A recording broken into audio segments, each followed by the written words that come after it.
Badannya dingin banget tuh. Baik-baik satu-satu dulu.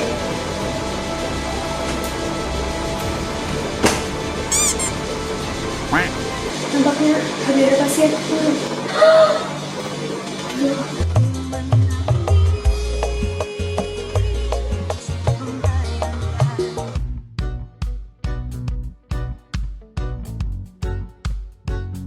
Hai guys, Welcome to Step Talks Medical World Make Fun. Jadi mungkin kalau teman-teman udah pernah lihat video-video kita yang sebelumnya, kita kan pernah tuh bikin video reaction drakor Hospital Playlist versus kehidupan kita yang waktu itu masih dokter muda. Nah kali ini kita mau bikin video reaction lagi nih, berhubung kita kan sekarang udah agak upgrade dikit lah ya. Kita sekarang jadi dokter internship nih. Tapi reactionnya apa nih kali ini? Nah, kalau kemarin kita bahas ke Korea-Koreaan atau si opa-opa itu, nah sekarang kita mau bahas kearifan lokal. Produk dalam negeri kan ya. Kan harus mencintai mobil. Bener banget. Nah, kita mau melakukan reaction tentang adegan-adegan di rumah sakit pada sinetron-sinetron Indonesia Versus kehidupan di dunia aslinya tentunya. Nah kalau kalian penasaran, jangan lupa klik tombol like, subscribe. dan juga komen yang positif aja ya. Oke deh, kalau gitu langsung aja kita mulai videonya. Bentar ya, aku cek mama ya. Bentar, Ma.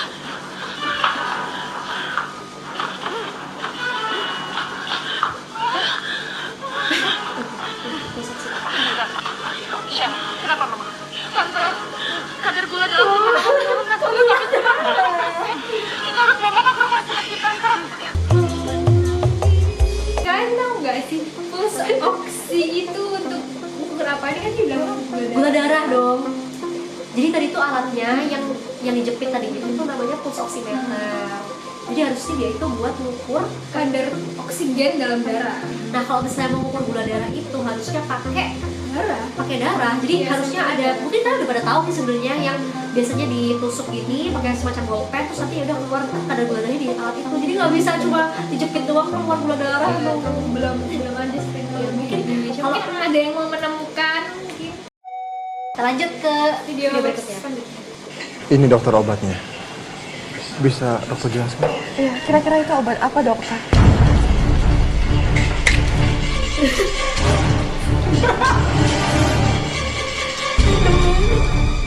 Obat ini dapat merusak saraf otak, Pak. Langsung tahu dong. Yang benar, Pak. Ini obat yang sangat berbahaya, Pak. Tidak dijual di pasaran ataupun rumah sakit. Dan sifatnya obat ini bukannya mengobati, tapi malah merusak, Pak. Dan saya yakin ada orang yang sengaja meracik obat ini untuk berbuat kejahatan, Pak Marcel.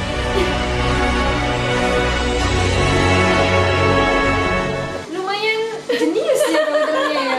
Keren loh. Tapi selama ini kayak dia cuma nyium bau obatnya terus langsung oke, jadi obat ini seperti ini. Bahkan ya, ini kalau di kehidupan nyata ya, bahkan tuh aku pernah punya pengalaman pasien itu datang terus dia memberikan contoh obatnya. Nah, aku ngasih bungkus obatnya doang, yang bahkan bungkus obatnya tuh udah nggak ada namanya. Terus kayak, dok saya mau diusahain obatnya. Terus kayak, hah? Ini obat apa ya pak? Sampai aku tuh harus kapoteknya kayak, mas tahu nggak ini soalnya tulisannya udah nggak jelas gitu.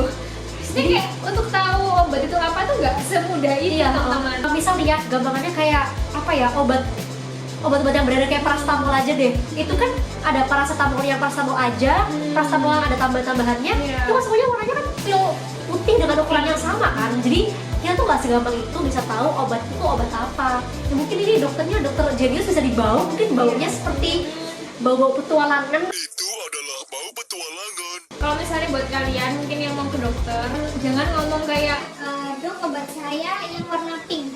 apa ya, obat warna pink dan putih itu banyak banget. Semua obat bentuknya sama, baunya juga mirip-mirip. Jadi dokter tuh akan memberikan obat berdasarkan keluhannya pasien, berdasarkan kebutuhan pasien, kayak ya sesuai indikasi aja. Iya. Atau kalau misalnya teman-teman yang nonton ini atau mungkin punya orang tua yang memang rutin minum obat, mungkin seperti punya ada darah tinggi atau mungkin kencing manis, mungkin bisa teman-teman catat obatnya apa. Jadi kalau misalnya selanjutnya ke dokter, mungkin ada tempat yang dokternya tuh ganti. Nah jadinya nggak yang langsung obatnya biasa dong, karena Iya, nggak selalu ada catatannya, jadi bisa langsung aja dikasih, dok ini biasanya orang tua saya minum obat ini. Oh nanti dokternya biar menghitung-hitung lagi apakah masih pakai obat itu atau ganti obat kayak gitu. Badannya dingin banget, Dok. Sebentar saya periksa dulu Mbak Syifa. Pakai lembut. HB darah pasien sepertinya menurun. Dok, Terus langsung stop. Dok, ini kenapa garisnya lurus, Dok? Dok, Bucin? Bucin? Namanya siapa sih? Bucin. Bucin, Dok, kenapa lurus? Kenapa lurus? Mbak Cinta tenang. Suster, siapkan alat hidrat. Ini efek bucin Selalu gitu. nih. Makanya guys, nggak boleh bucin. Aduh pakai baju kan dewas. Aduh.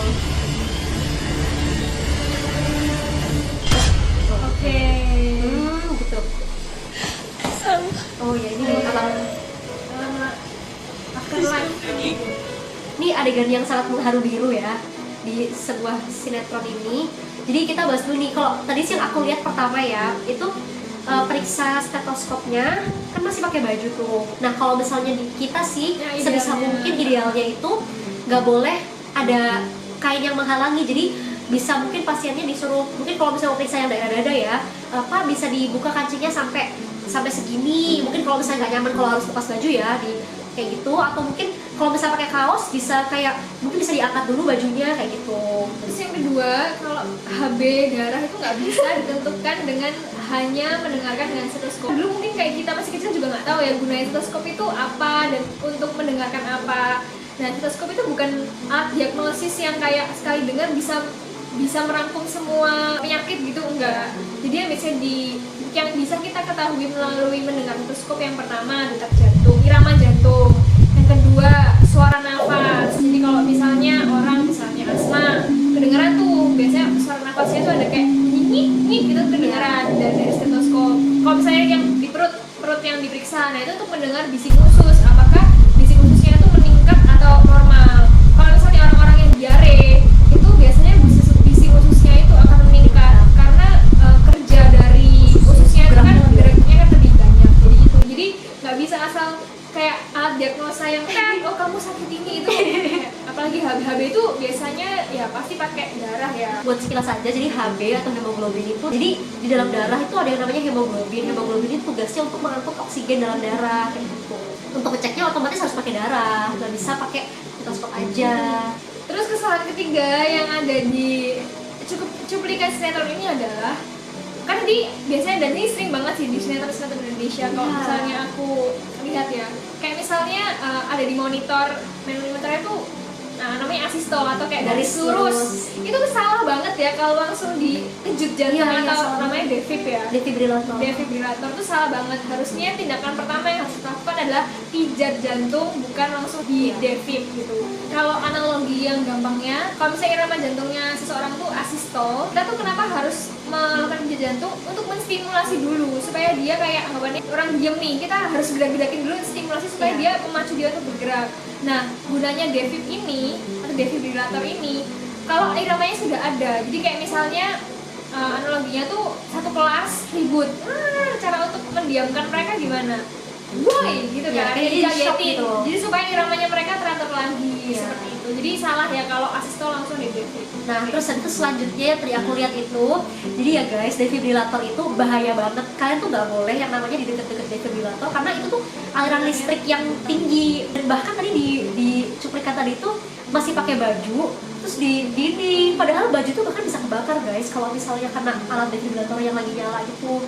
Jadi seharusnya ya kalau misalnya orang mau di defib, yang dilakukan adalah baju dia tuh harus dibuka. Biasanya mungkin digunting kalau misalnya kelamaan, digunting. Terus habis itu pastikan di sekitar pasien itu nggak ada yang lagi memegang dia. Misalnya kayak biasanya sih kalau kita bilangnya I'm clear, you're clear, everybody clear. Kalau udah baru dokternya bisa melakukan defibrilasi tadi gitu. Karena kalau nggak bisa bahaya banget. Jadi nggak bisa asal langsung oke, gitu.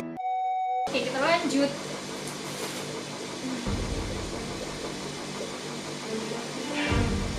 Itu apa ya?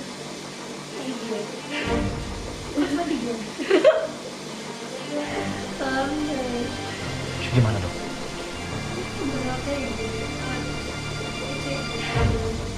Sebenarnya ada apa sih? Kok mereka kayak serius banget gitu ya? Kan udah cek kedua kalinya. Saya tidak akan berputar-putar. Saya akan langsung ke masalahnya. Tapi saya sangat menyesal sekali untuk menyampaikan hal ini.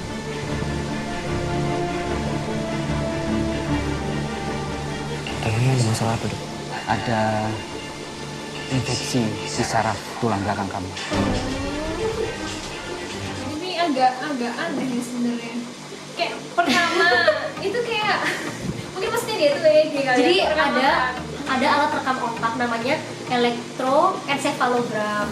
Jadi itu memang ada alat yang untuk merekam aktivitas listrik di otak namanya EEG itu. Jadi nanti memang itu dipasang kayak apa ya, kayak patch untuk monitor, terus selama beberapa menit itu dilakukan perekaman.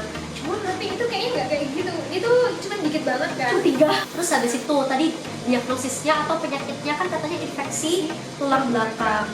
Nah, kalau setahu kita sih kayaknya nggak bisa ya dari EEG itu. Iya, Dari EEG, ya jadi kalau misalnya infeksi itu biasanya dilakukan suatu pemeriksaan yang namanya lumbal fungsi atau mengambil cairan dari tulang belakangnya pasien. Jadi harus diambil cairan yang gitu terus dianalisa, baru bisa keluar yang namanya ini infeksi. Nah, mungkin kayak tadi dibilang sebelumnya infeksi saraf tulang belakang itu bisa memang ada penyakitnya, tapi untuk diagnosisnya bukan pakai EEG, apalagi EEG ala-ala. Ya, jadi itu tadi reaction kita ke 4 video yang menggambarkan tentang kegiatan kedokteran di sinetron Indonesia. Nah, mungkin pesan kita untuk para teman-teman yang penonton sinetron Indonesia nih, adegan di sinetron itu tidak sesuai dengan realitanya di kehidupan medis yang asli. Ya, dan mungkin juga kalau misalnya kalian mau tahu yang realnya tuh kayak apa sih, bisa juga ditanyakan ke pakar-pakarnya. Dan kalau saran dari kami untuk para pembuat sinetron Indonesia, kalau misalnya mau diadakan dimasukkan scene-scene berbau kedokteran, bisa research lebih detail lagi ya mungkin supaya tidak menyesatkan masyarakat gitu. Oke, jadi gitu aja video kali ini, semoga menghibur dan semoga bermanfaat ya. Sampai jumpa di video selanjutnya. Dadah!